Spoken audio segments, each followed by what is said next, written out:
আজকে আমরা একটু নস্টালজিক হতে চাই, ৮০-র দশকে ফেরত যেতে চাই। এমন একজন অতিথিকে আমরা আজকে আমন্ত্রণ জানিয়েছি। তার জীবনের গল্প, তার নিজের জীবনের গল্প আমরা শুনব এবং এই গল্পের ছলে আমরা চেষ্টা করব কিছু শেখার, কিছু জানার এবং কিছু অতিরিক্ত টিপসও আমরা দেওয়ার চেষ্টা করব, যাতে করে সেগুলো আপনাদের জীবনে কোনো না কোনোভাবে কাজে লাগতে পারে। যে মানুষটার কথা বলছি সেই মানুষটা বাংলাদেশে ১৯৮২ সালে নতুন কুড়িতে প্রথম হওয়া একজন ছোট্ট শিশু। তারপর আপনাদের নিশ্চয়ই মনে আছে, আমার তো খুব ভালো করে মনে আছে, সেটা হচ্ছে ঢাকায় থাকি একটা নাটক তখন ব্যাপক জনপ্রিয়তা পেয়েছিল। দুটো নাটক চলতো, একটা সকাল সন্ধ্যা আর একটা ঢাকায় থাকি। এবং এই ঢাকায় থাকির টুনি সম্ভবত তিনি এখন কতটা পরিণত হয়েছেন, কতটা বড় হয়েছেন এবং উনি পরবর্তীতে অনেক কাজ করেছেন। টেলিভিশনে খবর পড়েছেন, উপস্থাপনা করেছেন, নাটক করেছেন, ও মডেলিং করেছেন, আমি জানি না আর কি বাকি আছে। এবং সবচেয়ে বড় কথা, তিনি একজন ডাক্তার। সো আমরা আজকে কথা বলছি আপনাদের অনেকেরই খুবই পরিচিত মুখ, ডাক্তার শাহনাজ চৌধুরী লুনা। চলুন তার সাথে কথা বলি। আপা, আসসালামু আলাইকুম। ওয়ালাইকুম আসসালাম। কেমন আছেন? আলহামদুলিল্লাহ ভালো আছি। আপা, এই যে এত কিছু কথা আমি বললাম আপনার কাজের, মানে আর কি কিছু বাকি আছে? মানে আরও কিছু করার স্বপ্ন আছে? আপনি এখন ইউটিউবারও, আমি এটা বলতে ভুলে গেছি। লেটেস্ট এটা সর্বশেষ। আপনি এখন ব্যাপক ইউটিউবিং করছেন, অনেক রকমের পরামর্শ দিচ্ছেন, আপনার নিজের প্রফেশনের পরামর্শ এবং আপনার ব্যক্তিগত যে নিশ আছে, মানুষকে সচেতন করা, বুদ্ধি দেয়া, পরামর্শ দেয়া, মনোজগতে প্রবেশ করা। সো আমরা যদি একটু পেছনটায় যাই, আপনার ক্যারিয়ারের শুরুতে আমরা যদি যাই, সেই নতুন কুড়ি, মানে এটা কি বাবা মার ইচ্ছেতে না নিজের কোনো ইচ্ছে ছিল? এবং সেই নতুন করে আবার শুরু হয়েছে, আমি দেখলাম বাংলাদেশ টেলিভিশনে বহু বছর পর, মাঝখানে ব্রেক দিয়ে। সেই নতুন করে অভিজ্ঞতাটা যদি একটু শুনি। প্রথমেই কিছু বলার আগে আমি আপনাকে থ্যাঙ্কস জানাতে চাই, আপনার দর্শকদেরকে থ্যাঙ্কস জানাতে চাই। এরকম চমৎকার একটা আড্ডায় নিজের বলার মতো একটা গল্প, চমৎকার একটা নাম। প্রত্যেকটা মানুষের জীবনই তো আসলে এক একটা গল্প। তো আমাকে যে প্রশ্নটা করলেন আপনি, নতুন কুড়ির গল্প এবং কেউ ইনফ্লুয়েন্স করেছিল কি না, না, কেউ আমাকে ইনফ্লুয়েন্স করেনি। ছোটোবেলা থেকে আমার একটা স্বপ্ন ছিল যে আমি যখন কোথাও থাকবো আমাকে সবাই চিনবে যে এই মেয়েটা লুনা। তো ওই একটা স্বপ্ন আমাকে কিন্তু সবসময় তাড়িয়ে বেড়াতো। এবং ছোটোবেলা থেকে আমি একটা সংস্কৃতি চর্চা করে এরকম পরিবারে মোটামুটি। আমার বাবা যেহেতু ডাক্তার ছিলেন, কিন্তু আমার বাবা খুব সংস্কৃতিমনা মানুষ ছিলেন, আমার মাও সংস্কৃতি চর্চা করতেন। তো সংস্কৃতির পরিমণ্ডল থেকে বড় হতে হতে আমার ভেতরে একটা সংস্কৃতির তাড়না কিন্তু একেবারে ছোটোবেলা থেকেই ছিল। এবং সেই কারণেই আমি কিন্তু সবসময় মানে আমার মাকে আমি খোঁচাতাম যে আমি কিছু একটা করি, আমি কোথাও গেলে আমি একটা গল্প বলবো, আমি একটা কবিতা বলবো, আমি একটা নাচ করব, এরকম আমি কিছু একটা করতে চাইতাম। তো সেই স্বপ্নটাই আমি খালি টেলিভিশন দেখতাম যে কি করা যায়, ওরা এত সুন্দর নাচ গান করে বা কেউ এত সুন্দর পারফর্ম করে, আমি কেন বাসায় বসে আছি, ওয়াই নট। তো হঠাৎ একদিন টেলিভিশনে একটা ঘোষণা আসলো যে কিছু শিশু শিল্পী আমন্ত্রণ জানানো হলো। এটা নতুন কুড়ি না, একদম র্যান্ডম। তো তখন আমাদের বাসা শাহবাগে, এবং আমি আমার আম্মাকে বললাম যে আম্মা, টেলিভিশনে একটা ঘোষণা দিচ্ছে, কিছু শিশু শিল্পী নিতে চায়, আমাকে একটু নিয়ে চলো।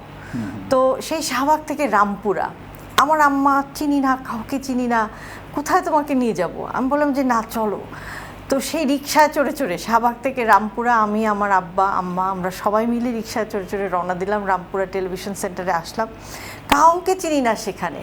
বাট আমি ওখানে বললো যে তোমরা যা পারো তাই করো, কেউ গান, কেউ নাচ। তো আমি টুকটাক দু একটা ছড়া গান টান পারতাম। আমি যে না, আমি কিছু করব। তো আমি আমার মা বাবাকে খোঁচায় খোঁচায় নিয়ে গেলাম যে চলো ওইখানে, আমাকে নিয়ে চলো। তো ওখানে গিয়ে দেখি অনেক শিশু শিল্পী, অনেক জায়গা থেকে অনেক বাচ্চা কাচ্চা আসছে। আমিও গেলাম, কাউকে চিনি না। তো আমার বাবা যেহেতু পিজির প্রফেসর ছিলেন, তো ডাক্তার পরিচয়, ওখানে বেশ কিছু লোকজনের সাথে পরিচয় হলো। একজন পাওয়া গেল বাংলাদেশ টেলিভিশনের প্রডিউসার, আনসারউদ্দিন আহমেদ, ওনার নাম আমি এখনো স্মরণ করতে চাই। নাম করা, তো ওনার কথায় কথায় আব্বার সাথে পরিচয় হলো এবং উনি আমাদের উত্তরবঙ্গে বাড়ি, উনিও উত্তরবঙ্গের। তো উনি আমাকে দেখে বলল যে ওর এত উৎসাহ, আচ্ছা ঠিক আছে দেখি আমরা কি করতে পারি। তো সেখানে ওই দিন যে অডিশনটা হলো, আমি ছোট ছড়া গান টান করলাম, ওইটার আর কোনো ফলো আপ ছিল না, কিন্তু ওনার নজরে পড়লাম আমি। তো তার ঠিক 1 থেকে 2 সপ্তাহ পরে উনি আমাকে আব্বাকে ফোন করলেন যে ওকে একটু নিয়ে আসতে পারবেন, আমাদের একটা সেগমেন্ট আছে, আমি জানি না আপনার মনে আছে কিনা, প্রতি উইকেন্ডে সকালবেলা ছোট্ট খবর বই পরিচিতি নামে একটা অনুষ্ঠান হতো। ছোটদের একটা খবর হতো আর কতগুলো বইয়ের পরিচয় হতো, নতুন কিছু বই দিয়ে বাচ্চাদেরকে বলা, বাচ্চাদের জন্য। তো আমাকে বললো কি যে ছোট্ট খবর পড়তে ও যদি আসতে চায়, ছোট খবর মানে কি বাচ্চাদের বিভিন্ন জায়গার ইভেন্টের একটা খবরটা নাম ছিল ছোট্ট খবর, পর ওইটা শেষ হয়ে গেলে পরে বই পরিচিতি। তো সেই ছোট্ট খবরে আমাকে ডাকলো এবং মজার ব্যাপার হলো, খুবই ইন্টারেস্টিং, আমি এই গল্পটা মনে হয় কোথাও বলিনি, আজকে আপনার সাথে শেয়ার করছি। সেই ছোট্ট খবর অনুষ্ঠানে যখন আমাকে ডাকলো, আমি তো বললো কি যে আগামী উইকেন্ডে, মানে তখন সম্ভবত শুক্রবারই আমাদের ছুটির দিন, আমার মনে নাই আগে তো রবিবার ছিল, শুক্র না রবি আমার ঠিক খেয়াল নাই, তো যেটাই ছুটির দিন সেই নেক্সটটাতেও আসবে। তো 1 সপ্তাহ যাবত আমার সাংঘাতিক এক্সাইটমেন্ট যে আমি এই টেলিভিশন স্ক্রিনে জীবনে প্রথমবারের মতো ফেস দেখাবো। তো আনফর্চুনেটলি স্কুলে আমার পা মচকায় গেল, তার ঠিক 3-4 দিন আগে আমার পা মচকায় গেল। এখন কি হবে, আমি কিভাবে এই অনুষ্ঠানে যাব? জীবনে প্রথম একটা অনুষ্ঠানে কল পাইলাম টেলিভিশন স্ক্রিনে। তা আমি 7 দিন একদম বেড রেস্টে থেকে, তো পা ভাঙেনি ভাগ্যিস, মচকানো ছিল, সে ব্যান্ডেজ র্যাপ ট্যাপ করে টোরে আমাকে কোলে টোলে নিয়ে তুলে ধরে নিয়ে আব্বা যে বসায় দিল যে এরকম একটা সিট, একদম এই টাইপেরই একটা সিট, যে তুমি এখানে বসে এখন এটা পারফর্ম করো। তো ওই আমার টেলিভিশন স্ক্রিনে যাত্রা শুরু, সেটা সম্ভবত 80-81 সালের দিকে।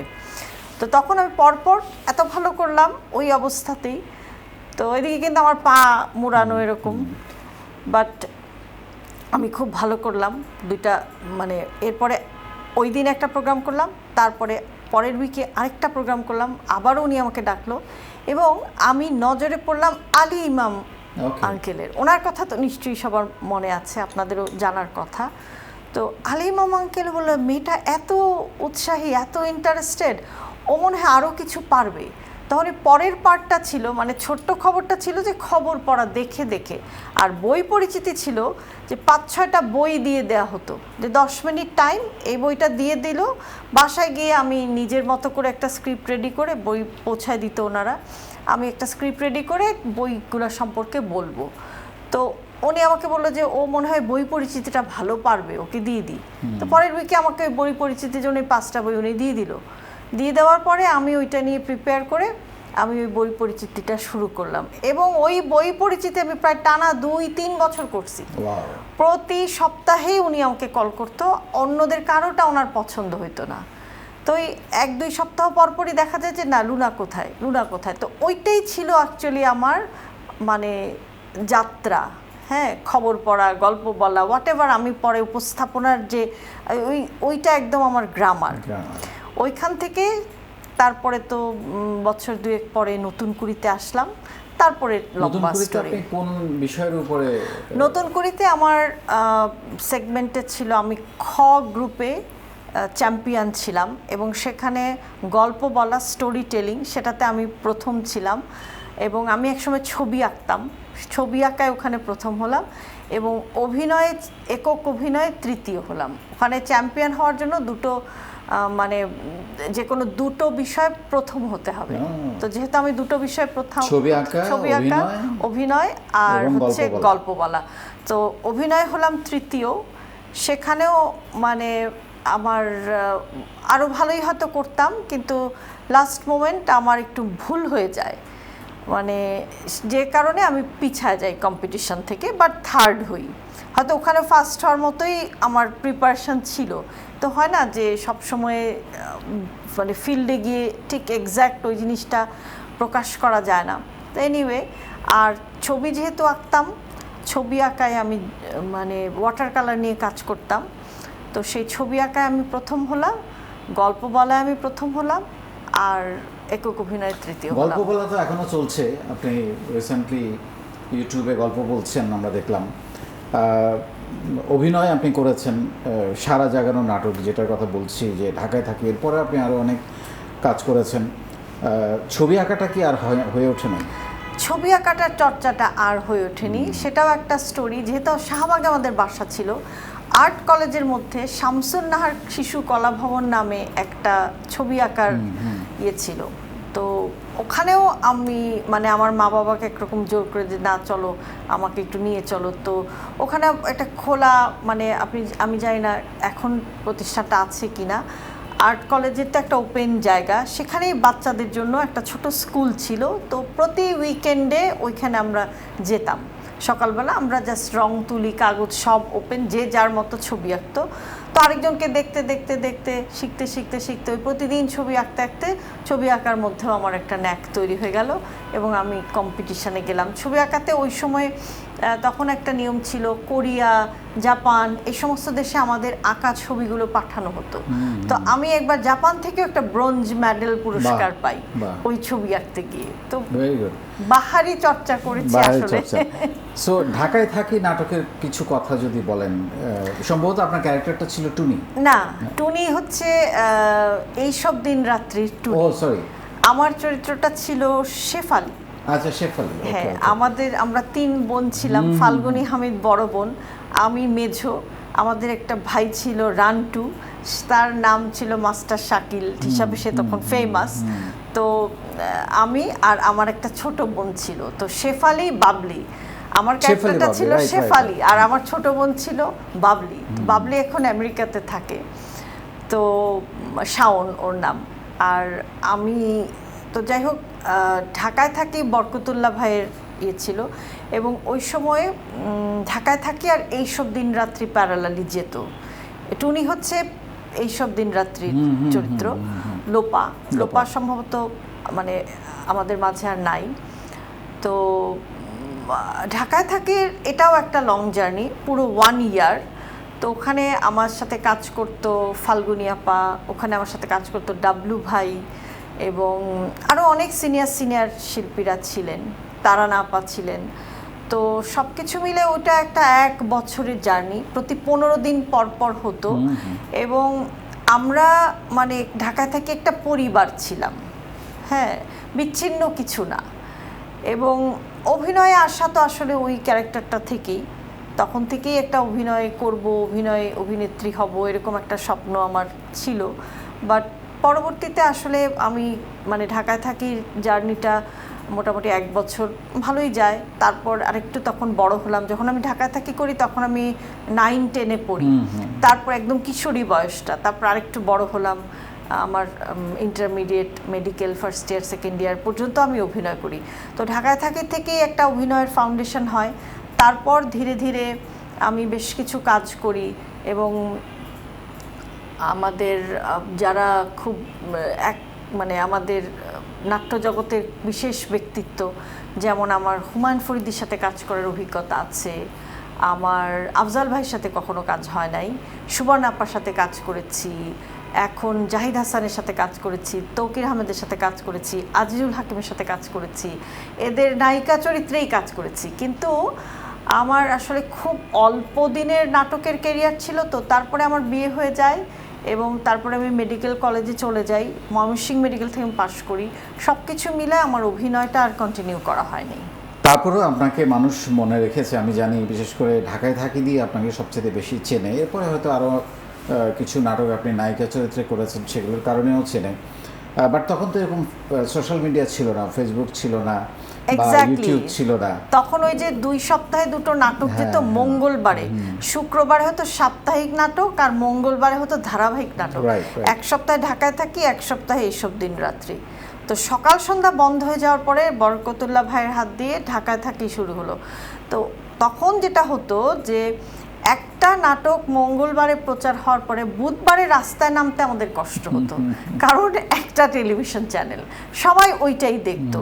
ওই পরিচিতিটা ওইখান থেকেই আসা আসলে। ডাক্তার হওয়া কি বাবার ইচ্ছে না নিজের? ডাক্তার হওয়া আসলে বাবার ইচ্ছাই, কিন্তু আমার মূল ইচ্ছা ছিল, আমি যেহেতু আর্ট কালচার পছন্দ করি, ছবি আঁকতে চাইতাম, আমি স্থপতি হতে চেয়েছিলাম, আর্কিটেক্ট হতে চাইতাম, কিন্তু আমি অঙ্ক পারি না। আর্কিটেকচার পরীক্ষা দিতে গিয়ে আমি একদম গুবলেট করে ফেলাম অঙ্ক, বুঝলাম যে না, এটা আমার দ্বারা আর হবে না। তো আমার বাবা যেহেতু ডাক্তার, বাবা মনে মনে চাইতেন, কিন্তু খুব মুক্ত মনের মানুষ ছিলেন, তো উনি কোনো কিছু প্রেশার দিতেন না, কোনো জোর দিতেন না, আমাকে কোনো ফোর্স করেনি কখনো। তো আমি যখন স্থপতি হতে চাইলাম, তখন উনি বললেন যে দেখো চেষ্টা করে, তুমি যদি চান্স পাও আমার তো কোনো সমস্যা নেই। কিন্তু আনফর্চুনেটলি তখন শুধুমাত্র বুয়েট, আর কোনো প্রতিষ্ঠান নাই, এখনকার মতো এত প্রাইভেট ইউনিভার্সিটি নাই। তো আমি পরীক্ষা দিলাম, দিয়ে যখন আমার ম্যাথমেটিক্সে আমি পুরো গুবলেট, আমি বুঝলাম যে না, এটা তো আমার দ্বারা হবে না। তখন আব্বা আমাকে বললেন যে না, আমার মনে হয় যে তুমি মেডিকেলটা সিনসিয়ারলি ট্রাই করো, তো তুমি ডাক্তার হলে আমার ভালো লাগবে। তো তখন আমি চিন্তা করলাম যে না, তাহলে আর কোথায় যায়, যেহেতু আমি অঙ্ক পারি না, মানে ডাক্তার আমি কিন্তু আসলে খুব ডাক্তার হতে চেয়ে ডাক্তার হইনি। হ্যাঁ, আমি একটা ক্যালকুলেশনে ডাক্তার হলাম, কারণ আমার হাতে আর কোনো চয়েস নাই। কারণ আমি ঢাকা ইউনিভার্সিটিতে আমি কি পড়বো, ফিজিক্স পড়বো, আমি ম্যাথমেটিক্স পারি না, আমি কেমিস্ট্রি পড়বো, আমি ম্যাথমেটিক্স পারি না, সায়েন্সে যে সাবজেক্টে পড়তে আছি আমি অঙ্কে খুবই দুর্বল। সো আমার হাতে তো কোনো অপশন নাই। লিটারেচার, আমি আরেকটা মজার ব্যাপার যে আমি 1 বছর ঢাকা ইউনিভার্সিটি ইংলিশেও পড়ি, কারণ আমি ইংলিশে মানে চান্স পাই ইংলিশে, কারণ আমার হাতে তার কোনো মানে অপশন নাই। মেডিকেল কি বলে, বুয়েট যখন হলো না, আমি ইউনিভার্সিটিতে পরীক্ষা দিলাম। ইউনিভার্সিটিতে এখন ক ইউনিটে আমি চান্স পাবো না, কারণ ক ইউনিটে ম্যাথমেটিক্স, সব জায়গাতেই ম্যাথমেটিক্স। তাহলে কোথায় যেতে, ঘ ইউনিটে আমি ইংলিশ লিটারেচারে ভর্তি হলাম। আমার মা ইংলিশ মাস্টার ঢাকা ইউনিভার্সিটি থেকে, তো আম্মাকে দেখতাম, দেখে দেখে আমি বললাম যে না, তাহলে আমি একটু ইংলিশটা না হলে চেষ্টা করি। তো ইংলিশে ভর্তি হয়ে দেখলাম যে না, ইংলিশেও তো আমার দ্বারা সম্ভব না, কারণ এটা অনেক কঠিন, লিটারেচার এত কঠিন, তো পারা সম্ভব হবে না। তখন ওই আব্বা যেহেতু বললো যে না, এগুলো সব বাদ দাও, আমিও চাই তুমি মেডিকেলেই ট্রাই করো। তারপরে মেডিকেলে আসলাম, যে আমার হাতে আর কোনো অপশন ছিল না ডাক্তারি ছাড়া। অসাধারণ।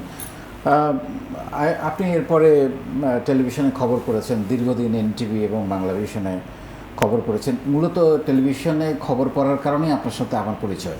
এক্স্যাক্টলি, হ্যাঁ হ্যাঁ হ্যাঁ। তারপরে আপনি এক সময় আমরা কলিগ ছিলাম, নিউজ কলিগ। আপনি মডেলিং করেছেন, উপস্থাপনা করে অ্যাঙ্করিং করেছেন, সো এবং ডাক্তারি পেশা, এবং সো এর মধ্যে আপনি আবার দেশের বাইরে চলে যান, কানাডা চলে যান একটা সময়, তারপর আবার ফেরত আসেন। এখন বাংলাদেশ মেডিকেল বিশ্ববিদ্যালয়ে আপনি ডাক্তার হিসেবে কাজ করছেন। আমরা রিসেন্টলি দেখলাম যে আপনি সোশ্যাল মিডিয়াতে বেশ সরব, মানে আপনি বিভিন্ন রকমের পরামর্শ দিচ্ছেন মানুষদেরকে, স্বাস্থ্য বিষয়ে, মনন বিষয়ে, ডাক্তারি বিষয়ে, আপনার যেটাতে এক্সপার্টিস, এটা কেন মাথায় আসলো হঠাৎ এরকম সময় এসে? ওই যে বললাম, যে জিনিসটা কয়েকটা জিনিস থেকে আসলো, যে আমি আমার জার্নিটা তো বললাম, মোটামুটি 80 সাল থেকে টেলিভিশনের জগতের সাথে আমি যুক্ত, হাজার হাজার কাজ করেছি, মানে একটা দুইটা বললে মনে ভুল হবে, হাজার হাজার। কিন্তু আমি একটা সময় দেখলাম যে এখনকার মতো আর্কাইভ তো তখন ছিল না, কোনো কাজ নাই। এখন ইউটিউবে খুঁজলে হয়তো কালে ভদ্রে কোনো কালে কেউ একটা, আমি নিজেও মাঝে মাঝে মনে হয় যে আমার কোনো নাটক যদি থাকতো, কোনো একটা মডেলিং যদি থাকতো, বা এত যে কাজ করলাম, মানে এটার কোনো জায়গা নাই। তো সেখান থেকে আমার মনে হলো যে আমি এখন থেকেও যদি শুরু করি, তাহলে যতদিন বাঁচি কিছু কাজ যদি রেখে যেতে পারি, আমার কিছু কথা, আমার জীবনের গল্প, আমার পেশাগত অভিজ্ঞতা, এগুলো যদি কিছু থাকে একটা, কারণ এখন YouTube is a big platform, এটা একটা আর্কাইভের মতো। সেটা থেকে একটা চিন্তা আমার হলো যে এখন থেকেও যদি আমি স্টার্ট করি, রেস্ট অফ দ্য লাইফে আমি যদি কিছু কাজ করে যেতে পারি, সেগুলো হয়তো কারো জন্য অনুপ্রেরণা হতে পারে, কারো জন্য জ্ঞান হতে পারে, কারো ভালো লাগা হতে পারে। So let's start. এবং বিদেশে যেহেতু চলে গেলাম, এটা আমি কিন্তু বিদেশ থেকেই ওপেন করি। বাংলাদেশে থাকতে আমি তো বিভিন্ন টেলিভিশন চ্যানেলের সাথে যুক্ত ছিলাম, তখন আলাদা করে কিছু করব এটা ভাবিও নি আমি। তো সে কারণেই যখন আমি বিদেশে গেলাম, দেখলাম যে আমার তো রক্তের মধ্যে এগুলা, ওই একটা তারা আমাকে টানছে যে কিভাবে আমি মানুষের সাথে থাকি, কাজ করি, আমি মানুষের মাঝে থাকি, এটা একটা, এবং মনে হলো যে কিছু জিনিস আমার আর্কাইভ করে রাখা দরকার। এই দুটো চিন্তা থেকেই আমি ভাবলাম যে না, এখনও যদি আমি শুরু না করি অনেক দেরি হয়ে যায়। তো ওয়ান ফাইন মর্নিং আমার মনে হলো যে 1 বছর আমি চিন্তা করি, মোটামুটি 2020-এ আমি একটা লম্বা সময়ের জন্য কানাডা চলে যাই। 20 থেকে 21 সাল পর্যন্ত আমি চিন্তা করি। এখানে বাংলাদেশের যে বিভিন্ন আমার মিডিয়া কলিগরা ছিল, ওভার ফোন তাদের সাথে অনেক আলাপ হতো যে আমি এরকম কিছু করতে চাই। তো ওরা বলছে, আপা why you are wasting time, let's start আজকে থেকেই। কিন্তু কি করব, কোত্থেকে আরম্ভ করব? তো একদিন রমজানের সকালবেলা আমার মনে হলো যে রমজানে মানুষ কিভাবে কি খাবে, লেটস স্টার্ট, শুরু তো করি। একটা কাজ শুরু করে ফেললে কিন্তু আমি একটা বাইন্ডিংসের মধ্যে পড়ে যাই। তো আমি সকালবেলা একটা, বাসায় কেউ ছিল না, আমি যা জানি ওকে একটা স্ট্যান্ডের মধ্যে মোবাইলটাকে দাঁড়া করায় আমি বললাম যে ওকে ফাইন, আরম্ভ করি। তো ওই রমজানের স্বাস্থ্য টিপস দিয়ে আমি একদিন ভাবলাম যে দিন একটা বেছে নিই, রোজার দিন ভালো দিন। তো এইভাবে আমি ওয়ান ফাইন মর্নিং সোশ্যাল মিডিয়ায় এইরকম করে কন্টেন্ট ক্রিয়েটার হিসাবে যাত্রা শুরু করলাম। এবং মানে আপনার জার্নিটা যদি আমরা দেখি, যে কোনো তাড়া ছিল না, মানে খুব ছোট বয়সে শুরু করেছেন ক্যারিয়ার, পড়াশোনার পাশাপাশি আপনি ইনকামেও চলে গেছেন, আয় করাও শিখে গেছেন, তারপরে প্রফেশন তৈরি করা, একজন ডাক্তার হয়েছেন, প্লাস পাশাপাশি শখের বা ভালো লাগার কাজগুলো সবগুলোই করেছেন। কিন্তু আমি কোথাও কোনো তাড়া দেখছি না, মানে ধারাবাহিকভাবে কাজ করে গেছেন, আমি থামিনি, এটাই হলো কথা। টেলিভিশনে খবর পড়ে গেছেন অনেক বছর। এখন কেন যেন মানে সবার খুব তাড়া, রাতারাতি কিছু একটা হতে হবে, রাতারাতি তারকা হতে হবে, রাতারাতি টাকা বানাইতে হবে, 2 দিনের মধ্যে গার্লফ্রেন্ড বানাইতে হবে। মানে মানে প্রেম করার জন্য তো আসলে একটা সময় দরকার, মানে কাউকে ভালোবাসার জন্য বোঝা দরকার, বোঝাপড়া দরকার। এই তাড়াটা কেন সবার মধ্যে? আপনার অবজারভেশন কি বলে? আমি আমার জীবনের এই মোটামুটি, তো আমরা পরিণত বয়সে, জীবনের 2/3 আমাদের প্রায় শেষ, যদি আমরা সেই হিসাবে ধরি আমার যে বয়স, তাতে আমার একটাই লেসন হয়েছে যে এই তাড়া থেকে আমি বলি যে আমি যে কয়টি জায়গায় তাড়াহুড়া করার চেষ্টা করেছি, একদম মানে গুবলেট, সেটা ফেইলিওর মাস্ট। তো one and only word for my life I have learned from my life, that is patience. যে কোনো কাজেই আমি যদি সফল হতে গেলে কোনো শর্টকাট নাই, সফলতার কোনো শর্টকাট নাই, কোনো বাইপাস নাই। একটা সিঁড়ি যদি আমাদেরকে উঠতে হয়, 1 স্টেপ 2 স্টেপ 3 স্টেপ, আমি যদি 4টা স্টেপ একবারে যেতে চাই আমি পা ভেঙে পড়ে যাব। এটা হচ্ছে তো ইয়াং জেনারেশন আজকের যারা, তারা অনেক অস্থির, অনেক অস্থির, এবং হয়তো বয়স কম, কিংবা এই যে মানে এখন অনেক ধরনের প্রযুক্তির উন্নয়ন, এগুলো কিন্তু প্রযুক্তি আমাদেরকে অনেক অ্যাডভান্স করছে, বাট আমাদের এই যে স্টেপ বাই স্টেপ যে জীবনে যেতে হবে, এই জিনিসটা থেকে কিন্তু শর্টকাট, যেমন এখন আমরা কি করতাম, আমরা বই পড়তাম এক সময়, না বই পড়তাম, বই দাগাতাম, মানে গল্পের বই হোক, পড়ার বই হোক, হার্ড কপি বই, তারপরে চলে আসলো কম্পিউটার, ঠিক আছে, এখন ইবুক পড়ে সবাই, এখন চলে আসলো এআই, ব্রেন তো আর ওয়ার্কই করে না। তো এই প্রযুক্তি আমাদেরকে এগিয়ে নিয়ে যাচ্ছে, কিন্তু ট্রেডিশনাল সিস্টেম থেকে আমাদেরকে বের করে দিচ্ছে। আজকের ইয়াং জেনারেশন, তারা more concentrated with this advance technology, not the traditional system. যেমন আমরা একটা সময় ধরেন পরিবার কেন্দ্রিক ছিলাম, পরিবার থেকে কিছু ভ্যালুস ক্যারি করতাম, আমরা ফ্যামিলি টাইম কাটাতাম। আজকের ইয়াং জেনারেশন তো কম্পিউটার নিয়ে, ফোন নিয়ে, হয়তো আমিও তার মধ্যেই ইনক্লুডেড হয়ে গেছি। এখন একাকিত্ব আমাদেরকে এখন আর ওইভাবে স্পর্শ করে না। আমার মা ঘরে একা থাকেন, কিন্তু উনি একা থাকেন না, কারণ উনি সবসময় সোশ্যাল মিডিয়াতে আপডেটেড আছেন। এটার হয়তো একটা কি বলবো, হয়তো ভালো দিক আছে, বাট সনাতনী যে জিনিসগুলো আমাদের, যে এভাবে এগিয়ে যেতে হবে, সংগ্রাম করে করে এগিয়ে যেতে হবে, একটা একটা করে স্টেপ ফেলে ফেলে যেতে হবে, এই বন্ধনের মধ্যে থেকে যেতে হবে, এই জিনিসটা আমাদের ইয়াং জেনারেশনকে আমার মনে হয় যে মানে অস্থির করে তোলার পেছনে একটা কারণ। সো আপনার কথা থেকে যেটা আসলো যে আমাদের যে কোনো কাজে ধৈর্য দরকার, অনেক সময় নেওয়ার জন্য প্রস্তুতি দরকার, প্ল্যানিংটা সঠিক দরকার এবং সেই কাজটা এবং কাজ ক্রমাগতভাবে ভুল হবে। আমি দেখি যে আজকাল ইয়াং জেনারেশনরা তারা ভুলটাও অনেক সময় অ্যাকসেপ্ট করতে চায় না, কিন্তু ভুল তো হবেই। কাজ করা মানেই ভুল হবে।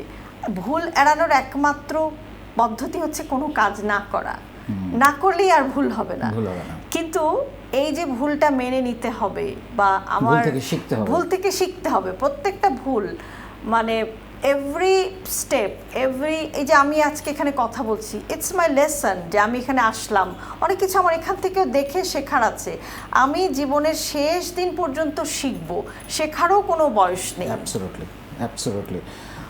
আপনার একটা কথা থেকে আমার মধ্যে একটা প্রশ্ন তৈরি হলো যে আপনি বলছিলেন যে প্রযুক্তির কারণে আমাদের একাকিত্বটা ওরকম ফিল হয় না বা কোনো না কোনোভাবে আমাদের সময় কেটে যাচ্ছে।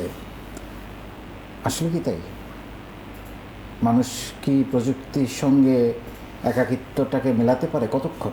একটা সময় তো সে টায়ার্ড হয়ে যাবে। একটা সময় টায়ার্ড হয়ে যাবে, দ্যাটস ট্রু। কারণ at the end of the day আমি কিন্তু আমার ভেতরের আমিটা একা, অনেক একা আমার ভেতরের আমিটা। আমরা টায়ার্ড হয়ে যাই ঠিকই, কিন্তু আগের মতো অসহায় না। আগে যেমন একটা বয়স্ক মানুষ যে মনে করেন যে খুবই ফ্যামিলি ওরিয়েন্টেড ছিল, তার ছেলেমেয়েরা চলে গেলে সে যে কষ্ট পেত বা সে যখন একা হতো সে যে কষ্ট পেত, এখন কিন্তু মানুষ সবাই কিন্তু একটা অল্টারনেট রাস্তা খুঁজে পেয়েছে। কারণ সবাই এই সোশ্যাল মিডিয়ার মধ্যে বুঁদ হয়ে আছে, শুধু মানে সবাই অ্যাডিক্টেড। তো এই যে বললাম যে এটা প্রত্যেকটা জিনিসের তো প্রোজ অ্যান্ড কনস থাকে। এটা একদিকে যেমন একটা মানে ওই একাকিত্বটা হয়তো সে বুঝতে পারছে না, কারণ সে সবসময় বিভিন্ন ধরনের ইনফরমেশন পাচ্ছে, এন্টারটেইনমেন্ট পাচ্ছে, যা চাইছে সে তাই পাচ্ছে। কিন্তু at the end of the day ভিতরের মানুষটা সবসময় কিন্তু একা। সোশ্যাল মিডিয়ার কথা বলছিলেন, সোশ্যাল মিডিয়াকে ব্যবহার করে যে কি অসাধারণ একটা কাজ করা যায় তার একটা ছোট গল্প আমি আপনার বলবো। এই যে নিজের বলার মতো একটা গল্প আমরা শুরু করি 2018 সালের 1 জানুয়ারি। আমার প্রথম উদ্দেশ্য ছিল বাংলাদেশের জন্য একটা কাজ করা, মানে আমার মাথার মধ্যে প্রথমে বাংলাদেশ ছিল। সো এখন আমরা প্রফেশনালরা যখন কোনো কাজ করতে যাই তখন আমরা চিন্তা করি আমার স্ট্রেংথ কী, আমি আসলে কি ভালো পারি। তা আমি ভাবলাম যে আমি কথা বলতে পারি, এটা আমার একটা স্ট্রেংথ। আমি কথা বললে মানুষ মনোযোগ দিয়ে শোনে, এটা একটা বিষয়। আরেকটা হচ্ছে আমার কিছু নিজের দক্ষতা আছে, অভিজ্ঞতা আছে। আমি তখন যখন শুরু করি আমার এন্টারপ্রেনারশিপ লাইফ প্রায় 15 বছর হয়ে গেছে। তো সেখানে অনেক অভিজ্ঞতার ঝুলি আছে। সো এটা চিন্তা করে আমি শুরু করি এবং আমি বাংলাদেশের 64 জেলা থেকে মাত্র 164টা ছেলেমেয়েকে নিয়ে আমার প্রথম ব্যাচ শুরু করি। একটা ব্যাচ টানা 90 দিন এবং without any break, every single day. এটা হচ্ছে এটার একটা ইউনিকনেস। এবং সেটা করে করে করে আজকে আমার 32 নম্বর ব্যাচ শেষের পথে। মাশাআল্লাহ, 32টা ব্যাচ হয়ে গেছে, 8 বছর বয়স হয়ে গেছে। টানা 2900 দিন আমি প্রশিক্ষণ দিয়েছি টানা, হিউজ, যেটা একটা world record. It's a huge, এটা পৃথিবীতে কেউ করে নাই। সেই 164 জনকে নিয়ে যে যাত্রা শুরু করেছিলাম, আমার শিক্ষার্থীর সংখ্যা এখন প্রায় 30 লাখ। মাশাআল্লাহ। এবং সবচেয়ে বড় কথা যেটা ওই যে বলেছি বাংলাদেশের জন্য একটা কাজ, এই পুরো জার্নিতে যাদেরকে আমি শিখিয়েছি গত 8 বছর ধরে, কারো কাছ থেকে 1 টাকাও নেই। It's a free. সো আলহামদুলিল্লাহ অনেক উদ্যোক্তা তৈরি হয়েছে, অনেকের জীবন বদলে গেছে, অনেকে সাহসী হয়েছে, পজিটিভ হয়েছে, দারুণ লিডার হয়েছে, মানবিক মানুষ হয়েছে, মূল্যবোধ সম্পন্ন মানুষ হয়েছে, নানান রকমভাবে যে যার মতো করে সেখান থেকে নিয়ে গেছে। কেউ হয়তো আত্মহত্যা করার সিদ্ধান্ত নিয়েছিল, সেখান থেকে ফেরত এসেছে আমার কথা শুনে। সো লাইফ চেঞ্জিং একটা জার্নিতে নিজেকে ইনভলভ করতে পেরেছে আলহামদুলিল্লাহ। আমি এখানে এটাই বলবো যে আমরা যে বয়সে এখন দাঁড়িয়ে আমাদের তো আসলে খুব বেশি কিছু আর পাওয়ার নাই। এখন বাকিটা সময় জানি না এ পর্যন্ত কতটুকু দিতে পেরেছি, বাট যে কয়দিনই বাঁচবো, ওই যে জায়গাটা আপনি বললেন যে মানে একটা উদ্যোক্তা হয়ে আমি এতগুলো মানুষকে আমি কর্মসংস্থানের ব্যবস্থা করতে পেরেছি, কিছু শেখাতে পেরেছি, কিছু দিতে পেরেছি। আমার কাছে ওই জিনিসটা মনে হয় যে আমার জীবনে এখন মানে যদি আল্লাহ পাক আমাকে কিছু দেওয়ার সুযোগ দেয়, সো সেটা আমার চেষ্টা করা উচিত। যে আমি, কারণ আমরা জীবনে কি পাইনি বলেন, এনাফ, আলহামদুলিল্লাহ। মানে যা পেয়েছি হয়তো অনেকের কাছেই সেটা ঈর্ষণীয় হতে পারে, বা অনেকের কাছেই সেটা একটা স্বপ্ন হতে পারে। তো এখন রেস্ট অফ দ্য লাইফ যতদিন বাঁচি অবশ্যই কিছু দেওয়ার চেষ্টা করার দরকার। এবং আপনার একটা কথা আমার খুব ভালো লাগলো যে আপনি মানে পিক করেছেন যে আমি কি পারি, সেই জায়গা থেকে নিজেকে ফ্লারিশ করা। এই জিনিসটা আমিও প্র্যাকটিস করেছি যে আমি যখন দেখি যে আমি তো বেশি কিছু পারি না, আমি হয়তো একটু কথা বলতে পারি, এটা আমার একটা স্কিল। এখন আমাকে অনেকে প্রশ্ন করে যে তুমি এত বছর বয়সেও কন্টেন্ট বানাচ্ছ, এটা তুমি কতদিন করতে পারবা, কি অবস্থা? কিন্তু আমার মনে হয় যে আমি তো এই একটা কাজই পারি, আর তো বেশি কিছু পারি না। সো আমার মনে হয় যে এখন যারা কাজ করবে, সামনে যারা আসবে, মানে আমি যেটা পারি, প্রত্যেকের সৃষ্টিকর্তা এরকম প্রতিটা মানুষকেই কিন্তু কোনো না কোনো একটা জায়গায় একটা বিশেষ স্কিল দিয়ে রাখে। কেউ ভালো ছবি আঁকতে পারে, কেউ ভালো অঙ্ক করতে পারে, কেউ ভালো গান গাইতে পারে, কেউ ভালো কথা বলতে পারে। তো এই যে আজকে আমরা একটু কথা বলতে পারি টুকটাক, খুব যে পারি তাও আমি বলবো না, একটু সামান্য যে ক্যামেরার সামনে দাঁড়ায় যে কথা বলাটা, এখনও অনেক আছে যে অনেক বড় বড় সফল ব্যক্তি হয়তো ক্যামেরার সামনে কিন্তু ব্ল্যাঙ্ক হয়ে যান। তো এই যে একটু ছোট আমি একটা কাজ পারি, আমার মনে হয় যে আমি এই কাজটা চর্চা করি, যে এটা আমি ছেড়ে দেওয়া ঠিক না। অনেকে আমাকে প্রশ্ন করে যে আপনি মূল ডাক্তারির সাথে সাথে এইটা কেন করছেন, আরও বেশি সময় দেন ডাক্তারিতে। কিন্তু আমার মনে হয় যে আমার এটা একটা এক্সট্রা স্কিল, এটা একটা দক্ষতার জায়গা যে আমি ক্যামেরা ফ্রেন্ডলি, আমি ক্যামেরার সামনে দাঁড়াতে পারি, ক্যামেরা দেখলে আমার ভয় লাগে না। হ্যাঁ, একটা কথা আমি বলতে পারি, একটা গুছায় আমি বলতে পারি। সো এটা আমার খুব হয়তো একটা মিনিমাম স্কিল। যেমন আমি যখন খবর পড়তাম, অনেকে আমাকে প্রশ্ন করতো যে একটু শিখায় দেন কেমন করে খবর পড়ে, বা এখনও অনেক স্কুল আছে না খবর পড়া শেখানো হয়। বাট আমার কাছে এটা কিভাবে মানুষকে শিখায়, এটা আমিও যে কোত্থেকে শিখছি আমি জানি না, প্রবাবলি এটা গড গিফটেড না, যে এই যে উচ্চারণ, বাচনভঙ্গি, কথা বলা, এটা কি কেউ কাউকে শেখাতে পারে? আমি কি চাইলেই সাবিনা ইয়াসমিন হয়ে যেতে পারবো? সারাদিন গান করলেও তো পারবো না। একটা না, যত প্র্যাকটিসই হোক, প্র্যাকটিস একটা যে জিনিসটা আমার একটু কোয়ালিটি আছে সেইটা প্র্যাকটিস করে বড় হবে। বাট আমি যদি আজকে গায়িকা হতে চাই আমি পারবো না, কারণ ওইটা আমার জন্য না, ওইটা আল্লাহ তাআলা আরেকজনকে ওই জায়গাটা দিয়েছেন। তো আমার এটা বলার উদ্দেশ্য হচ্ছে যে মানুষকে খুঁজে বের করতে হবে। এটা নতুনদের জন্য আমার অ্যাডভাইস, ইয়াং জেনারেশনের জন্য আমার অ্যাডভাইস, যে সব কিছু ঘাটাঘাটি না করে আমি যে জায়গায় পারি সেই জায়গাটা পিক করে আমি যদি ওইটাকে নারিশ করি, তাহলে আমার 50% তো আমার নিজের জানাই আছে, আর 50% আমি আগাতে পারি। আর একদম নতুন একটা ফিল্ডে যেখানে আমার কোনো এক্সপিরিয়েন্স নাই, যেখানে আমার কোনো ন্যাক নাই, যেখানে আমার কোনো ভালো লাগা নাই, সেটা নিয়ে স্ট্রাগল না করে, কারণ কোনো কাজকেই ছোট ভাবা উচিত না। এটা হচ্ছে কথা, যে একটা ছোট কাজ হয়তো সেটা মানে সমাজের দৃষ্টিতে মনে হবে যে এটা একটা ছোট কাজ। এটা হয় কি, কারণ এখন আমাদের যেমন আমরা তো বাচ্চা কাচ্চা রেস করেছি, আমাদের বাবা মাদের ইচ্ছায় আমাদের চলতে হতো। একটা সময় ছিল না যে তোমাকে ডাক্তার হতে হবে, তোমাকে ইঞ্জিনিয়ার হতে হবে, এই করতে হবে, করতে হবে। ওরা তো ন্যাকই নেয়, ও তো ব্যান্ড বাজাতে পছন্দ করে, গিটার বাজাতে পছন্দ করে। সে ছেলেটা তো পৃথিবীর নাম করা গিটারিস্ট হতে পারতো, কিন্তু ওই যে ফ্যামিলি প্রেশার, তার ভালো লাগে না। এক সময় সে না আসে গিটারিস্ট হয়, না আসে পড়াশোনা করে। তা আমি যখন আমার বাচ্চাদের রেস করি, আমি ওদেরকে একদম ওপেন বলে দেই যে তোমার যা ভালো লাগে তুমি সেটাই করো, বাট ওই কাজে তুমি স্কিলড হও। সো কোনো কাজকেই ছোট করে দেখার কোনো সুযোগ নাই।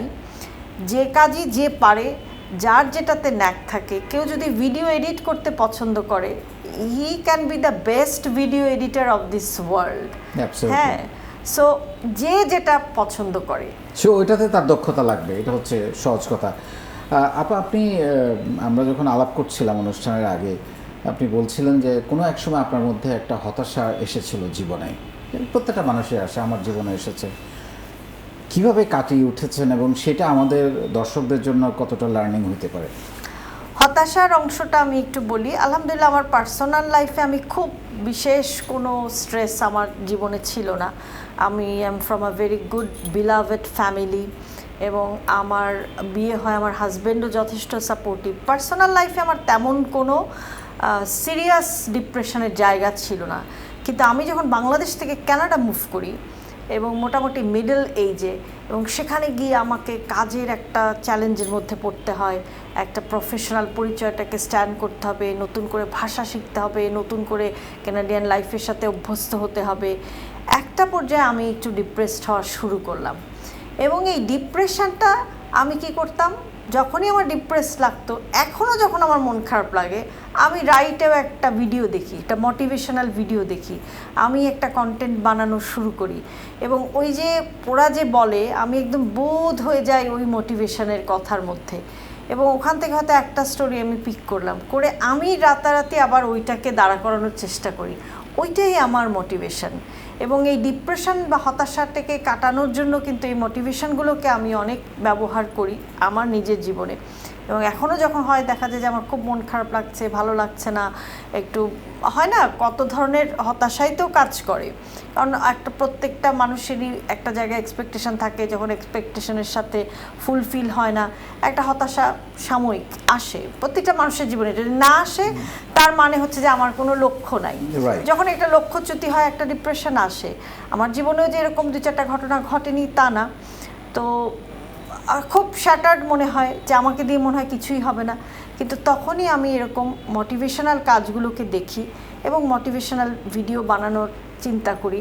এবং একটু যোগ করি যে আমি খুব রিসেন্টলি 2-1 দিনের মধ্যেই আমি একটা মোটিভেশনাল পেজ ফেসবুকে শুরু করতে যাচ্ছি। ওইটার আমি নাম দিচ্ছি অন্তর কথা। অর্থাৎ অন্তরের কথা শুনুন, নিজেকে চিনুন, নিজেকে জানুন। এবং ওইটাতে আমি এই মোটিভেশনাল গল্পগুলো বলার চেষ্টা করব। এবং আরেকটা পেজ আমি জাস্ট গতকাল লঞ্চ করেছি আমার নামে। আপনার থ্রু দিয়ে আমি দর্শকদেরকে একটু জানাতে চাই, আমার একটা পেজ আছে উইথ ডক্টর শাহনাজ চৌধুরী। এটার একটা ইউটিউব চ্যানেল আছে যেখানে আমরা হেলথ লাইফস্টাইল নিয়ে কথা বলি। এর পাশাপাশি শুধু আমার নাম দিয়ে ডক্টর শাহনাজ চৌধুরী নামে আমি আরেকটা নতুন পেজ গতকাল থেকে লঞ্চ করেছি। তো আপনার দর্শকদের কাছে আমার অনুরোধ থাকলো, এই পেজের মাধ্যমে সবাই যেন পেজটা একটু দেখে, ফলো করে। ডে টু ডে লাইফস্টাইল নিয়ে আমি যেভাবে কথা বলি, এই পেজেও আমি আরও কিছু নতুন সেগমেন্ট যোগ করব। প্লাস আমি মোটিভেশনাল এই পেজটাকে একটু দাঁড়া করাতে চাই, যে নাম আমি দিচ্ছি অন্তর কথা। অসাধারণ নামটা। এবং আপনি লাইফস্টাইলের কথা যেহেতু বললেন, আমাদের জীবনে আমরা যাদেরকে তৈরি করছি, যাদেরকে নিয়ে আমরা কাজ করছি, বিশেষ করে আমার যারা ফলোয়ার আছে এখানে প্রায় 30 লাখ 31 লাখ, এদের একটা জীবনে আমি সবসময় বলার চেষ্টা করি যে সফলতা মানে হচ্ছে 4টা স: সুশিক্ষা, সুস্বাস্থ্য, সুখ এবং সম্পদ। সো 4টাই দরকার। শুধু একটা আছে আমার স্বাস্থ্য নাই, আবার স্বাস্থ্য আছে সুখ নাই, এক্স্যাক্টলি, আবার সুখ আছে সম্পদ নাই, লাভ নেই। মানে সবগুলা মিলেই হচ্ছে, এটা আমি নিজের মতো করে আমার অভিজ্ঞতা থেকে বানিয়েছি। তো এই 4টার মধ্যে আপনি 1 নাম্বার, 2 নাম্বার, 3 নাম্বার, 4 নাম্বার কোনটা রাখবেন? স্বাস্থ্য। 1 নাম্বার। 1 নাম্বার স্বাস্থ্য। ওকে। মানে আমার কিছুই থাকবে না যদি আমার স্বাস্থ্য না থাকে। কারণ স্বাস্থ্য যখন আমাদের হারায়, তখন আমরা বুঝি যে এটা আসলে কত ইম্পর্টেন্ট ছিল। এবং শুধু শারীরিক স্বাস্থ্য না, মানসিক স্বাস্থ্য, শারীরিক মানসিক দুটোই আর কি স্বাস্থ্য। এবং আমার সাথে যারা সংশ্লিষ্ট, আমার পরিবার, এটাও আমার মানসিক স্বাস্থ্যেরই একটা অংশ। সেই অস্থিরতাটা যদি থাকে, পরিবার নিয়ে আমার যদি অস্থিরতা থাকে, নিজের জীবন তো আছেই, কোনোভাবেই কিন্তু সুস্থ থাকা সম্ভব না। কাজে এই যে 4টা জিনিসের মধ্যে আমি, যেমন সম্পদ তো আপেক্ষিক, তাই না? সুখও আপেক্ষিক। সুখ, আমি যদি ভাবি আমি সুখী, তাহলে আমি সুখী। আর আমি যদি ভাবি যে আমি অসুখী, তাহলে আমি কোনো কিছুই, পৃথিবীর কোনো কিছু আমাকে সুখ দিতে পারবে না। So you have to make a boundary, একটা সীমারেখা টানতে হবে, যে এই জিনিসটা অ্যাকসেপ্ট করতে হবে যে আল্লাহ তাআলা সবাইকে সব কিছু দেবেন না। আমার যা আছে ওটা নিয়ে সুখে থাকবো। ওটা নিয়ে হ্যাপি থাকতে হবে। আমার আমি একটা যদি formula আমার আছে। নিচের দিকে তাকাই দেখবো যে একটা লোক তো খেতেই পায় না, আর আমি একটা খেতে পাচ্ছি, আমি চিন্তা করছি যে আল্লাহ এইরকম কেন হলো, খাবারটা আর একটু ভালো হলে পারতো। ভালোর তো শেষ নাই, তাই না? কাজে আপনাকে একটা সীমারেখা টেনে যা আছে সেটা নিয়ে হ্যাপি থাকতে হবে। কিন্তু এটার মানে এটা না যে আমি সামনের দিকে তাকাবো না, চিন্তা করব না। আমার একটা ভিশন থাকবে যে অবশ্যই আমি ভালো কিছু একটা করার চেষ্টা করব, কিন্তু আমার সুখের জন্য যে একেবারে মরিয়া হলেও কিন্তু লাভ হবে না। হ্যাঁ, সুখ একটা যে অবস্থাতে আছে, এবং সেই মানুষটাই সবচাইতে সুখী যে তার নিজের অবস্থান থেকে নিজেকে সুখী মনে করে। অ্যাবসলিউটলি। এবং এই ক্ষেত্রে আমার নিজস্ব একটা ফর্মুলা বা আমার একটা মাইন্ডসেট আছে, সেটা হচ্ছে নো এক্সপেকটেশন। তুমি মানে আমাদের যখন এক্সপেকটেশন তৈরি হয়ে যায় তখন মানুষের মধ্যে অসুখিতা তৈরি হয় যে আমি ওর মতো সুখী হইতে চাই, তুলনা। এক্স্যাক্টলি, তখন এই জিনিসগুলো ঘটে। আমার ওই যে যতটুকু আছে ততটুকুর মধ্যে হ্যাপি থাকা, এটা হচ্ছে সবচেয়ে মানে গুরুত্বপূর্ণ। কম্পারিজন কিন্তু একটা মানে সিকনেস। Absolutely, absolutely. আপনি লাইফস্টাইলের কথা বলছিলেন, যদি আমাদের তরুণদের কিছু টিপস দিতেন যে কেমন লাইফস্টাইল হওয়া উচিত। লাইফস্টাইলের কতগুলো কম্পোনেন্ট নিয়ে আমি যেমন কন্টেন্ট ক্রিয়েট করি। মেইন জিনিস হচ্ছে যেমন যেটা বললাম যে শারীরিক স্বাস্থ্য, মানসিক স্বাস্থ্য। তো শারীরিক স্বাস্থ্যের মধ্যে আমাদের ডেলি খাওয়া, ফুডটা খুব ইম্পর্টেন্ট। ফুড মানে আমরা মনে করি যে অনেক এক্সপেন্সিভ, অনেক হাই এন্ডের ফুড, তা না। আমাদের রেগুলার দেশি শাকসবজি, ফলমূল, মানে এই যে বেসিক হেলদি ফুড। আজকালকার জেনারেশন ফুড পান্ডা কিংবা অনলাইনে খাবার অর্ডার এগুলাতে যত বেশি ওরিয়েন্টেড। হ্যাঁ, এখান থেকে ঘরের খাবার, হোম কুকিং, একদম মা যা রান্না করবে, খালা যা রান্না করবে, বাড়ির রান্না, ঘরের রান্না, যত কম বাইরে খাওয়া যায়, এটা হচ্ছে একটা ফুডের বিষয় বলবো। তারপরে হচ্ছে যে কিছু সময় এক্সারসাইজ করা, প্রতিদিন কিছু না কিছু সময় এক্সারসাইজ করা। এবং আরেকটা কম্পোনেন্ট হচ্ছে যে স্ট্রেসকে ম্যানেজ করা। Stress is part of our life, we can not avoid stress. কোনো অবস্থাতে আমরা স্ট্রেসের বাইরে যেতে পারবো না, কিন্তু স্ট্রেস থাকবে, নিজেকে মেডিটেট করতে হবে, মোটিভেট করতে হবে যে আমি এই স্ট্রেসটা ওভারকাম করব। সো স্ট্রেস ম্যানেজমেন্ট খুবই ইম্পর্ট্যান্ট একটা বিষয়। আর আরেকটা জিনিস আমরা এখন খুবই নেগলেক্টেড, মানে নট অনলি এই জেনারেশন, আমি বলবো যে একদম আবাল বৃদ্ধ বনিতার সমস্যা হচ্ছে ঘুম। আপনি ডানে বামে তাকায় দেখেন যে ঘুম হচ্ছে most ignored part of the lifestyle component. হয়তো আমি আপনিও এর মধ্যে আছি। হ্যাঁ, এই যে এক্স্যাক্টলি, এই যে ঘুম যদি একটা জিনিস আপনি যদি ঠিক করেন শরীরের, দ্যাট ইজ ঘুম, আপনি 90% ডিজিজ থেকে বের হয়ে আসতে পারবেন। এবং এটার একটা গুরুত্বপূর্ণ দিক হচ্ছে প্রতিদিন একই সময় ঘুমোতে যাওয়া এবং একই সময় ওঠা। এটাকে আমরা বলি স্লিপ হাইজিন। হ্যাঁ, ইভেন এটা বলা হয় যে মোটামুটিভাবে একটু আর্লি বেডে যাওয়া এবং আর্লি ঘুম থেকে ওঠা। আমি যদি রাত্রে 11টার মধ্যে বেডে যেতে পারি, আমি একটু আর্লি মর্নিংয়ে উঠতে পারি, খুবই ন্যাচারাল, কারণ বডি ক্লক আমাকে উঠায় দিবে অটোমেটিক কয়েক ঘন্টা পরে।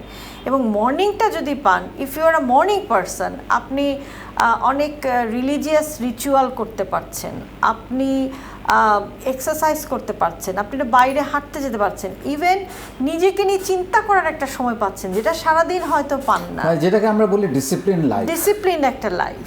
এবং আমরা যদি মানে এই একটা রুটিনের মধ্যে আসতে পারি, তাহলে কিন্তু অনেক কাজও করা সম্ভব, অস্থিরতা কমে যাবে। এক্স্যাক্টলি। সো লাইফস্টাইলের এই কম্পোনেন্টগুলো আসলে সব মানুষের, সব বয়সী মানুষেরই মেনে চলা উচিত, কেননা এগুলাই কিন্তু আপনার সুস্থতার জন্য অনেক ইম্পর্ট্যান্ট। এবং মানসিক স্বাস্থ্যটা, যেটা বারবারই আমরা জোর দিতে চাই, মানসিক স্বাস্থ্যটা আমাদের এখনও সোশ্যাল ট্যাবু, আমরা এটা নিয়ে কথা বলতে চাই না, আমরা এটা নিয়ে মানুষের সামনে আসতে চাই না। এবং কেউ যদি মানসিক অসুস্থতার মধ্যে থাকে, আমরা তাকে পাগল বলি। হ্যাঁ, খুব সহজ একটা পাগলের তকমা কারো গায়ে দিয়ে দেয়া। হ্যাঁ, কিন্তু সে মানুষটা আসলে কেন এই অস্থিরতায় ভোগে, হয়তো তাকে বলার কেউ নাই। এবং এই কারণে আমরা এই যে ভিডিওগুলো বানাই, প্রতিদিন আমি একই কথাই বলি, খুব যে নতুন কথা বলি তা না, কিন্তু প্রতিটা কথার মধ্যেই মেসেজটা এটাই থাকে যে try to be in your own life, make it like in a routine, everything routine. তো একটা ডিসিপ্লিনের মধ্যে যদি আমরা আসতে পারি, তাহলে অবশ্যই একটা প্রোডাক্টিভ লাইফ যে কোনো কেউ লিড করতে পারে। একটা জিনিস মনে রাখতে হবে যে জীবন আমাদের কয়দিন আছে আমরা তো জানি না, তাই না? আমাদের লাইফ স্প্যান কিন্তু আসলে খুবই ছোট। এই মুহূর্তে আমি আছি, পরের মুহূর্তে হয়তো নাই। সো যে মুহূর্তে যখন আছি এটা যেন একটা কোয়ালিটি টাইম হয়, এটা যেন একটা ভালো টাইম হয়, এবং এই জিনিসগুলো খুব ছোট থেকেই যদি আসলে প্র্যাকটিস করা যায়। আমি আমার যে পেজে আমি মেইন কাজ করি, প্রায় আমার 1 মিলিয়নের কাছাকাছি ফলোয়ার, সেখানকার থিম হচ্ছে হেলদি লাইফস্টাইল সিম্পলিফাইড।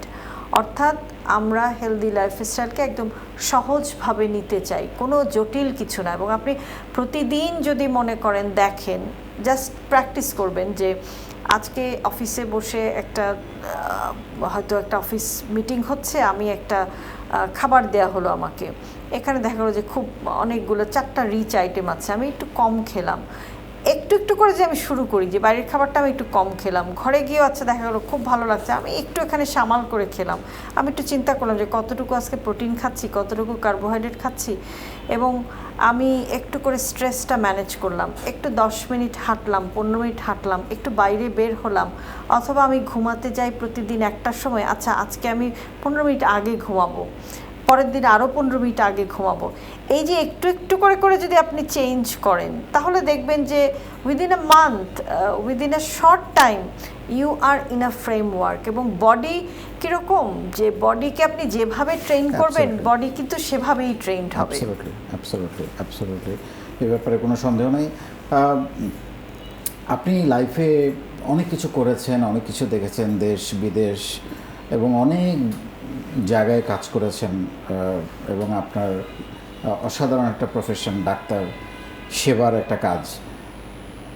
কোনো ব্যাপারে কি কোনো আক্ষেপ আছে যে আহা এটা হলো না লাইফে? না, আমি এখন আর আক্ষেপ করি না, ওই যে বললাম, আমি আলহামদুলিল্লাহ আমি এই জায়গায় আসতে পেরেছি আমার নিজের চিন্তা চেতনাকে, যে হ্যাঁ হয়তো আমি আরও একসময় আক্ষেপ হতো যে আমি এটা পারলাম না, ওটা পারলাম না, সেটা পারলাম না, কিন্তু আমি আসলে আমার জীবনের সেগমেন্টটাকে চিন্তা করি যে আমার কেরিয়ার, আমার পরিবার, আমার কর্মক্ষেত্র, আমার সোসাইটি, তো সব জায়গায় আমার বিচরণ আছে, আমি কোনোটাকেই কিন্তু ইগনোর করিনি। হ্যাঁ, যে জন্য আমার আক্ষেপ নাই। কারণ আমি যদি অনেক বিশাল একটা কেরিয়ারিস্ট হতাম, আমার যদি একটা ফ্যামিলি না থাকতো, তাহলে সব শেষ। আবার সারাদিন আমি ফ্যামিলির মধ্যে, আমার কোনো কেরিয়ার নাই, সেটাও হয়তো আমাকে অনেক হতাশায় ফেলে দিত। সো আমি এই কথাটা আমি আরেকটা শোতেও কয়েকদিন আগে বলেছিলাম যে আমি কোনো জায়গায় 1 নম্বর টার্গেট করিনি কখনো। এটা আমার ডিসিপ্লিন যে 1 নম্বরে যেতে হলে যে 1 নম্বর শিল্পী হবে, তার হয়তো অনেক কিছু ছেড়ে দিতে হবে, কারণ অনেক কিছুর সাথে সে আর মিলাতে পারবে না, সমাজ তাকে সেই সাপোর্টটা দিতে পারবে না, পরিবার তাকে সেই সাপোর্টটা দিবে না। কিন্তু আমার তো at the end of the day আমার একটা পরিবারও দরকার, কারণ আমার চাহিদা, আরেকজনের হয়তো অন্যরকম চাহিদা হতে পারে, আমি আমার চাহিদার কথা বলছি। যে আমি আমার জীবনে যদি সেগমেন্ট করি যে 100 নম্বর, 20 5টা সেগমেন্ট, আমার সব কিছু একটু একটু করে দরকার। তো সেই কারণে আমি কোনো কিছু নিয়ে আক্ষেপ এখন আর করি না, কারণ আমি দেখি যে আর আক্ষেপটা মানুষ আসলে করে হয়তো অনেক ইয়াং বয়সে, আমরা যত পরিণত বয়সের দিকে যাই তত মনে হয় যে না, এটা তো আলহামদুলিল্লাহ আছে, আমি তো দেশ দেখেছি, আমি তো ঘুরেছি। আক্ষেপটা আমার মনে হয়, আমি প্রশ্নটা করার একটা কারণ আছে, মানে না করাই উচিত লাইফে আক্ষেপটা। কারণ হচ্ছে আমাদের আক্ষেপটা তৈরি হয় তখন যখন আমরা কারো মতো হতে চাই। এক্স্যাক্টলি। আমি যদি চিন্তা করি আমি আমার মতো হব এবং আমি প্রতিদিন নিজেকে ছাড়িয়ে যাব, প্রতিদিন আমি প্রতি মাসে, আমরা করি কি আমাদের কম্পিটিশনটা হয় অন্যের সাথে, সবচেয়ে বড় কম্পিটিশনটা হওয়া উচিত নিজের সাথে, যে আমি কালকে কিভাবে আমার বেটার ভার্সন হতে পারি। এবং আক্ষেপ করে আসলে লাভ নাই, কারণ একজন তো উপরে আছেন, আপনার জন্য যা নির্ধারিত আপনি তাই পাবেন, এর বেশি কিন্তু আপনি পাবেন না। হ্যাঁ, এবং উনিও সেগমেন্ট করেই দেন, এবং উনি দেখেন আপনি চেষ্টা করছেন কিনা। এক্স্যাক্টলি। সো আক্ষেপ করে লাভ নাই, হোয়াট এভার ডেস্টিনেশন আমার জন্য যা ঠিক করে রাখছে আমি সেটাই পাবো, বাট আমি আমার বেটার ভার্সনে যাওয়ার চেষ্টা করব, চেষ্টাটা ছেড়ে দেওয়া যাবে না। এবং আল্লাহ পাক এত মহান যে আপনি যদি প্যাশনেটলি কোনো কিছু চান, প্যাশনেটলি আপনি চেষ্টা করেন, সময় মতো আপনি পাবেন। আমাদের ওই যে ধৈর্যটা থাকে না, আমরা ধৈর্য হারায় ফেলি, যে এই জিনিসটা মনে হয় আমি আর পাবোই না। আরেকটা জায়গা আমি আসতে চাই আপনার, সেটা হচ্ছে, সেটাও একটা টিপসের মতো বলতে পারেন। এটা আমাদের জীবনের খুবই ইম্পর্ট্যান্ট একটা, যেটাকে আমরা বলি ইমোশনাল ইন্টেলিজেন্স। এটা এখন খুবই জনপ্রিয় একটা বিষয় হয়ে দাঁড়িয়েছে, কারণ ক্যারিয়ার ধ্বংস হয়ে যায় অনেক সময় রাগটাকে নিয়ন্ত্রণ করতে না পারলে।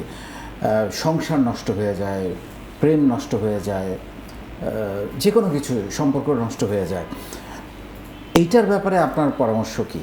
এটার ব্যাপারে আমার পরামর্শ হচ্ছে যে রাগ কিন্তু খুব, অ্যাঙ্গার, ক্রোধ খুব খারাপ জিনিস। মানে এটা অনেক, আপনি যেটা বললেন যে অনেক সম্পর্ক নষ্ট হয়ে যায়, অনেক সম্ভাবনা নষ্ট হয়ে যায়। রাগের একটা টিপস হচ্ছে যে জাস্ট একটু টাইম নেওয়া, আবার সময়, ধৈর্য, যে আমি হয়তো, হ্যাঁ আমরা পারি না, আমি নিজেও অনেক সময় পারি না, এটা সম্ভব না, কিন্তু জাস্ট ওই 1 to 3 সেকেন্ড, 3 সেকেন্ড সময় নেন, বেশিক্ষণও না, জাস্ট 3 to 5 সেকেন্ড সময় নেন। এই কথাটা কি এখনই বলবো? বসের সামনে একটা খারাপ কথা ঠাস করে আমাদের মুখ দিয়ে বের হয়ে গেল, কিন্তু একটু যদি আটকানো যায়, এই আপনি পরের মুহূর্তেই বুঝতে পারবেন যে ভাগ্যিস কথাটা বলিনি। সো অ্যাঙ্গার কন্ট্রোলের এটা একটা মানে প্রথম টিপস হচ্ছে যে যখনই রাগ উঠতে থাকে ওই মুহূর্তে নিজেকে একটু সামলে নেওয়া, একটু শিফট করা। এটা যদি, এটা তো মনে করেন যে ইন জেনারেল বললাম। আর এমন কোনো পরিস্থিতি যখন আসে যে না আমি আর কোনোভাবেই কন্ট্রোল করতে পারছি না, তখন জাস্ট আরেকটা কাজে ডাইভার্ট করে দেওয়া, যে এই অশান্তির মধ্যে না থেকে আমি জাস্ট বাইরে বের হয়ে একটু হেঁটে চলে আসলাম, আমার একটা মিউজিক বাজাতে ভালো লাগে, আমি সেদিকে নিজেকে কনসেন্ট্রেট করলাম। তো জাস্ট নিজের মাইন্ডটাকে একটু শিফট করা, একটু একটা গ্যাপ নেওয়া, এটা করতে পারলে আমার মনে হয় অনেক সম্পর্ক বাঁচানো যায়। কারণ at the end of the day আমার বিবেক কিন্তু আমাকে ঠিকই বলে যে কোনটা কারেক্ট ছিল আর কোনটা ভুল ছিল। হ্যাঁ, এবং পরে আবার এই রিয়েলাইজেশন হয় যে এতটা না বললেও পারতাম। এক্স্যাক্টলি, এই রিয়েলাইজেশনটা যেন পরে গিয়ে যেন পস্তাতে না হয়, সেজন্য প্রতিটা সিচুয়েশনে নিজেকে ট্রেন করতে হবে। এই কাজটা সহজ না, কাজটা অনেক কঠিন। এরকমও আমরা ভাবতে পারি যে রাগটা প্রকাশ করে ফেললেই সব চলে গেল, কিন্তু বের হয়ে গেল আমার মাথা থেকে। কিন্তু রাগে হয় কি, রাগে মানুষের অরিজিনাল চিত্রটা বের হয়ে আসে, যে কথাটা সে হয়তো নর্মাল সময় বলতো না, কিন্তু রাগের কারণে সাথে এমন একটা কথা বলে ফেললো যে কথা তো টুথপেস্টের মতো, ওটা তো বের হয়ে গেল, ওটা তো আপনি আর ফিরায় আনতে পারবেন না, আর জোড়া লাগাতে পারবেন না। সো ওই সময় একটাই ট্রিক্স হচ্ছে যে চর্চা করতে হবে, একটু গ্যাপ নেওয়া। ট্রু। এবং কিছু কিছু রাগ বা কিছু কিছু সমস্যা আসলে সমাধানও করা লাগে না, একটু সময় নিলে আমি exactly, time is the best healer, আমরা বলি না? Exactly, no doubt. এবং আমাদের এখানে আমার এই ফাউন্ডেশনে বা আমার এই প্ল্যাটফর্মে প্রায় কত বলবো 30% 40%-এর মতো নারী আছে। মেয়েদের জন্য যদি আপনি একটু পরামর্শ দেন, তাদের জীবনে আসলে দুই ধরনের প্রতিযোগিতা করতে হয়। একটা হচ্ছে নারী হিসেবে তাকে পুরুষের সঙ্গে প্রতিযোগিতা করতে হয়, পরিবারের সঙ্গে তাকে বাধা প্রতিবন্ধকতা সেগুলো পেরিয়ে তাকে এগিয়ে যেতে হয়। সো মেয়েদের জন্য যদি আপনি কোনো টিপস দিবেন যে সে কিভাবে এই বক্স থেকে বেরোবে, বা কিভাবে সে মানুষের কথা, মানুষের আচরণ, পরিবারের বাধা সব কিছুকে ওভারকাম করে এগিয়ে যাবে। মেয়েদের জন্য, আমি তো একজন মেয়ে, বেসিক জিনিসটা হচ্ছে যে এডুকেশনের প্রায়োরিটি দিতে হবে। আমরা অনেক মেয়েই দেখা যায় যে বিয়ে হয়ে গেল, পরিবারে ক্রাইসিস, পড়াশোনা কন্টিনিউ করতে পারলাম না, কিন্তু by hook or by crook যার যার লেভেল থেকে নিজের পড়াশোনাটাকে একটা বেস লাইনে নিয়ে যাওয়ার চেষ্টা করতে হবে। আমি আমার জীবনের অভিজ্ঞতা যদি শেয়ার করি, আমার বিয়ে হয় আমি যখন মেডিকেল সেকেন্ড ইয়ারে পড়ি। মানে অনেকে এটা বিশ্বাসও করে না যে মেডিকেলের মতো একটা সাবজেক্টে তুমি কিভাবে বিবাহিত অবস্থায় পড়াশোনা করে তুমি মানে এই পর্যন্ত আসলা। তো স্ট্রাগল যে হয়নি আমি বলবো না, বাট আমি আমার সর্বাত্মক চেষ্টা দিয়ে সেই স্ট্রাগলটা ওভারকাম করি। এবং আমার হাজব্যান্ড ছিল আমার মেইন ইন্সপিরেশন, এখনো পর্যন্ত আমার হাজব্যান্ড আমার মেইন ইন্সপিরেশন। অনেক বাধা আসছে, বিভিন্ন সময় অনেক বাধা এসেছে, কিন্তু আমার হাজব্যান্ড ছিল আমার মূল শক্তি। তো পড়াশোনাটা আমার হাজব্যান্ডই আমাকে বলতো যে যত কষ্টই হোক না কেন তুমি তোমার পড়াশোনাটা শেষ করবা, পড়াশোনা তোমাকে শেষ করতেই হবে। আমার মা বাবার একটা অনুপ্রেরণা ছিল। তো যে মেয়ে যে অবস্থায় থাকুক না কেন তাকে পড়াশোনার জন্য লড়াই করতে হবে, পড়াশোনার জন্য ফাইট করতে হবে। এটা গেল পড়াশোনা। মিনিমাম একটা এডুকেশনের জন্য তাকে যুদ্ধ করে হলেও সেটা পরিবার থেকে যেভাবেই হোক সেটা তাকে ব্যবস্থা করতে হবে, ছেড়ে দেওয়া যাবে না। অনেক সময় দেখা যায় যে পরিবারের চাপে পড়ে মেয়েরা সরে যায়, কিন্তু হয়তো একটু গ্যাপ নিতে পারে, কিন্তু পড়াশোনার কিন্তু কোনো বিকল্প নাই। আমি আমার জীবনের অভিজ্ঞতা যদি বলি, আমার মায়ের এরকম অনেক আগে বিয়ে হয়ে যায় এবং আমার মা একটা সময় পরে পড়াশোনা করতে পারে নাই। যখন সে ম্যাট্রিক পাস করে তখন তার বিয়ে হয়ে যায়। তারপরে সে দীর্ঘ অনেক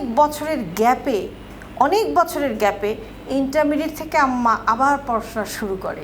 তো আমি যখন এরকম মানে মেডিকেলে পড়ি ওই সময় আমার মা স্টুডেন্ট, তো একসাথে আমরা পড়াশোনা করছি, বাট আমার মা কিন্তু শেষ করছে। একটা সময় যখন আমার জন্ম হয়, আমার ভাইয়ের জন্ম হয়, আমার বাবার বিভিন্ন জায়গায় চাকরি ছিল, সো আম্মা পারে নাই, বা তার ভিতরেই একটা ছিল যে আমি পড়বো। তা আমি আর আমার আম্মা একসাথেই পড়াশোনা করছি এবং ঢাকা ইউনিভার্সিটির মতো একটা জায়গা থেকে সে আলটিমেটলি মাস্টার্স করছে, পরে সে একজন টিচার, সে বিএড করছে, সে এমএড করছে। সে কিন্তু পড়া থামায় নাই, শত প্রতিকূলতার মধ্যে দিয়েও সে কিন্তু পড়া শেষ করে গেছে। যদিও আমার বাবা অনেক বড় জব করতেন, তার দরকারই ছিল না, কিন্তু তার নিজের জন্য সে কিন্তু পড়াশোনাটা করছে। তো এই জন্য আমি বারবার প্রতিটা মেয়ের ক্ষেত্রে পড়াশোনার ব্যাপারে জোর দিব যে পরিবারে যত রকম বাধাই আসুক না কেন, সেটা আর্থিক হতে পারে, পারিবারিক হতে পারে, পড়াশোনাটা যে অবস্থান থেকে আছে সেটা শেষ করতে হবে। প্লাস নিজের যত্ন নিতে হবে। নিজের যদি কোনো ভালো লাগার জায়গা থাকে, কেউ গান গাইতে পারে, কেউ ছবি আঁকতে পারে, কেউ রান্না করতে পারে। আজকের দিনে তো অনেক এখন দুয়ার খোলা হয়ে গেছে। আমি আমাদের অনেকের মাঝে এরকম মানুষ পাই যে আমাদের হয়তো অনেক ভাবি, অফিসের কলিগের ওয়াইফ বা অনেক চেনা পরিচিত কেউ আফসোস করে যে আপনি তো এই জায়গায় কাজ করছেন, আমি তো কিছুই করতে পারলাম না। আপনি কি পারেন? আমি ভালো ছবি তুলতে পারি, আপনি একটা পেজ খোলেন, সেখানে একটা ফটোগ্রাফির কাজ করেন। কি করব আমি? আমার পেজ কে দেখবে। আমি এভাবে ইন্সপায়ার করার চেষ্টা করি যে আপনার বাসায় গাছ আছে, আপনি গাছ লাগাতে পছন্দ করেন, ঠিক আছে, গাছের একটা ছবি তুলেন, ওইটা নিয়েই আপনি কাজ করেন, ওইটা আপনার স্কিল। সো পড়াশোনা যেমন করতে হবে, নিজের যে দক্ষতাগুলো আছে, রান্না করতে পারি ভালো। আমার মা খালাদের আমি এরকম বলি, মামি রান্না করতে পারে, বাসায় বসে আছে, আমি বলি যে মামি এত ভালো রান্না করতে পারেন, আপনি একটু বিজনেস করেন, একটা এন্টারপ্রেনার হয়ে যান, আপনি বাড়ি বাড়ি রান্না সাপ্লাই করেন, এত ভালো আচার বানাতে পারেন, আপনি বাড়ি বাড়ি আচার বিক্রি করেন, দেন, লজ্জার কিছু নাই। ওটা কি তার কাজটা, কাজটাকে প্রমোট করা। সো এটাই হচ্ছে নারীদের জন্য টিপস। এবং নিজেকে মেরে ফেলা যাবে না, নিজের ভিতরের আমিটাকে জাগায় তুলতে হবে। এবং নারীদের যেটা সুবিধা হচ্ছে যে নারীদের তো একটা কোমল, একটা সফট, বাই নেচারই তারা একটা কোমল, বাই নেচারই তাদের ধৈর্য বেশি, বাই নেচারই তারা অনেক সফট থাকে।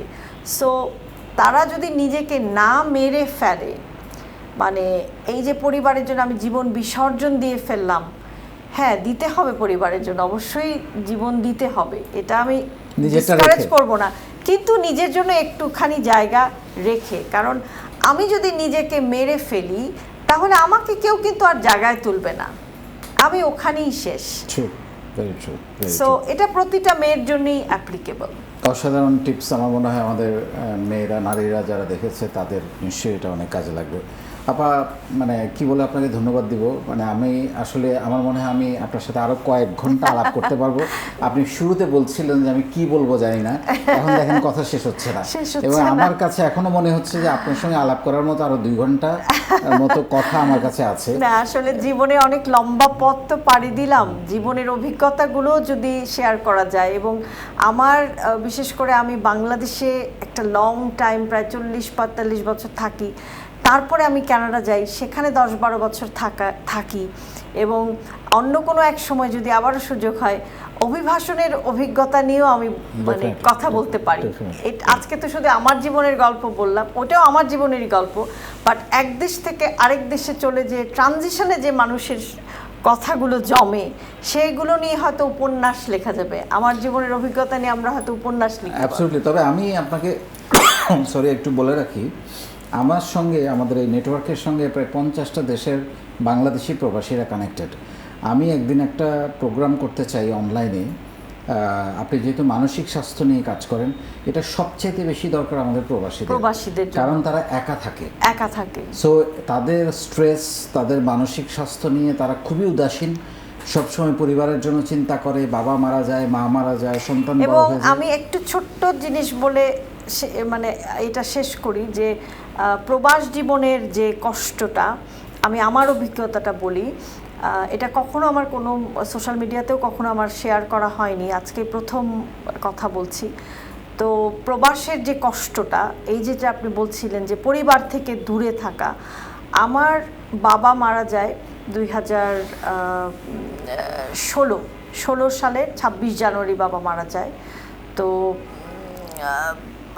20 জানুয়ারি আমার কাছে, 2016 সালে আমি তখন কানাডাতে, 20 জানুয়ারি আমার কাছে একটা মেসেজ আসে আমাদের কাছে যে আমার আব্বা হঠাৎ করে স্ট্রোক করে আইসিইউতে। তো আমি তখন 20 তারিখ, তো আমি ওই মুহূর্তে আমার কোনো ট্রাভেল ডকুমেন্ট হাতে ছিল না, আমার পাসপোর্ট ছিল না, আমার পিআর কার্ড ছিল না, সবগুলো এক্সপায়ার হয়ে যায়। কারণ আমি মানে কানাডার যেহেতু আমার সিটিজেনশিপ আছে, তো ওই সিটিজেনশিপের জন্য আমার যে বাংলাদেশি পাসপোর্ট সেটা এক্সপায়ার হয়ে গেছিলো। আমি যেহেতু দেশে আসব, আমি আর বাংলাদেশি পাসপোর্টটা রিনিউ করতে পারিনি এবং ওই মুহূর্তে সিটিজেনশিপের পরীক্ষা দেওয়ার পরে আমার পিআর কার্ডটা তারা জমা নিয়ে নেয়। তো একটা ট্রানজিশন পিরিয়ড, আমার ট্রাভেল ডকুমেন্ট না থাকার কারণে আমি ফ্লাই করতে পারলাম না এবং ওখানে বসে থেকে আমাকে আমার পরিবারকে সিদ্ধান্ত দিতে হলো যে লাইফ সাপোর্টের ভেন্টিলেশনটা খুলে ফেলো। এবং কানাডাতে আমি তখন আমরা একটা বাসা নেই এবং 26 জানুয়ারি আমার ওই বাসার চাবি হ্যান্ডওভার করা হয় এবং ওই বাসার ওই দিন আমার বাবা আরেকটা বাসায় যায়। মানে আমি উঠলাম একটা নতুন বাড়িতে, আমার বাবা শুরু করলো আরেকটা নতুন বাড়ির যাত্রা।